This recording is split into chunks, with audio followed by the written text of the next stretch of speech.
say shit you too scared to say. I'm a real bitch now, deal with it. I'm a real bitch now, deal with it. We say shit you too scared to say. I'm a real bitch now. You're tuned into Raw Real Talk, where we keep it 100 with you at all times. And on this segment, again, we're talking about sex crimes. And we're focusing on rape. We have done previous videos on rape and sex crimes. And it do not seem like we are slowing down because of the continuous inhumane and nasty behavior of these men and women who decide to do nasty and inhumane things to another person.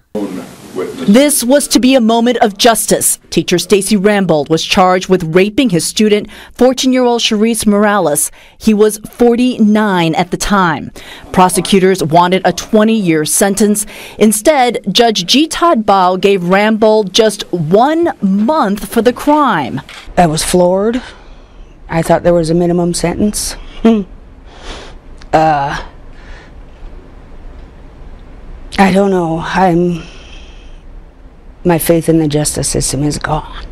Especially, says Sharice's mother, when you hear the details. 14-year-old Sharice Morales was a freshman at Billings Senior High School. Prosecutors say Rambold seduced her and began a months-long sexual relationship. Police found out. Rambold was arrested and charged. As the case lagged through the justice system, Sharice Morales, now age 16, just shy of her 17th birthday, committed suicide. With the victim dead, prosecutors struck this deal with Rambold. Confess to 1 rape, complete sexual offender treatment, stay away from children, and they would dismiss the charges. Rambold faced the judge this week because he violated that deal. Yet Judge Baugh still only gave him 31 days minus 1 day served in jail. Why? In court, Judge Baugh said Sharice Morales seemed older than her chronological age. Later, he told CNN that was not the best choice of words, adding that it was not a violent, forcible, beat-the-victim rape like you see in the movies, but it was nonetheless a rape and should not have happened. As far as Rambold, a man Judge Baugh calls treatable, he will be a free man in less than 30 days. To hear that type of dialogue come out of the judge's mouth was so fucking disrespectful. It was fucking hurtful and was fucking inhumane. And I know that the victim's mother was in awe mode. And that's just to say the least. I shook my head and I'm like, what the fuck is wrong with people in this world today? And these are the type of people that we have to encounter on a daily basis. And these are the people that are sitting in those robes, in the courtroom, and these are the people that's deciding justice or injustice for the victim and the assailant.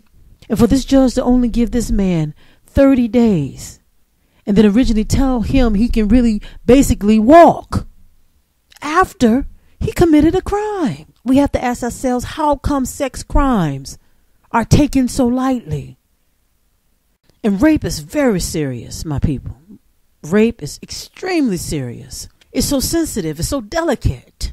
And most times when I hear rape victims speak, they always say, I feel like I want to die. I mean, the embarrassment come in and the guilt, and you start feeling like it's your fault, because I myself was a victim of such predatory behavior. They took advantage of me. And it is disgusting when any person, yet be it male or female, have to go through such horror. And in this particular case, the victim committed suicide.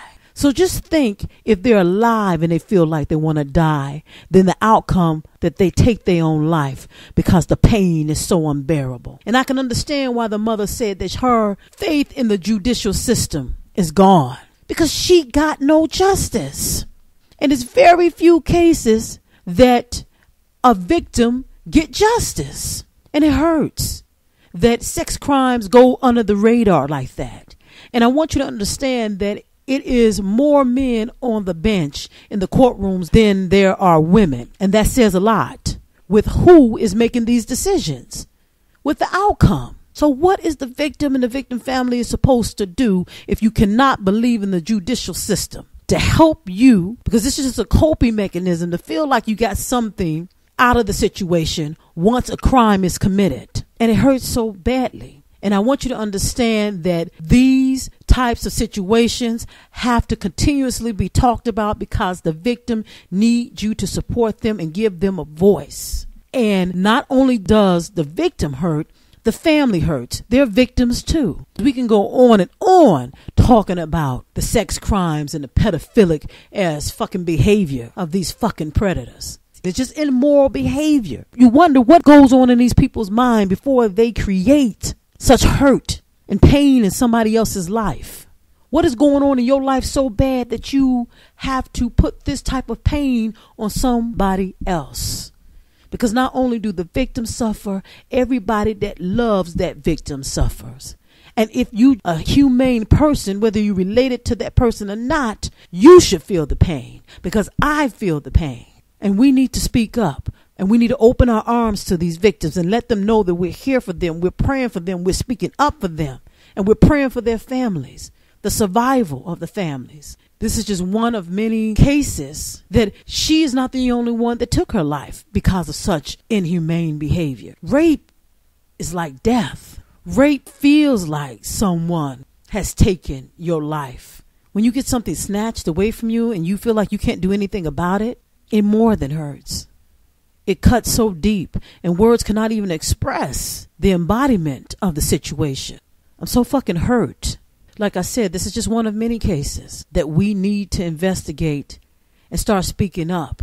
Do your part and speak up about it, because we all need hope, support, help, prayer, because there's some horrible times out here, people. These are some horrible times, to say the least. So I want you to think about the things that I said, and it's just so many ways you can address this situation.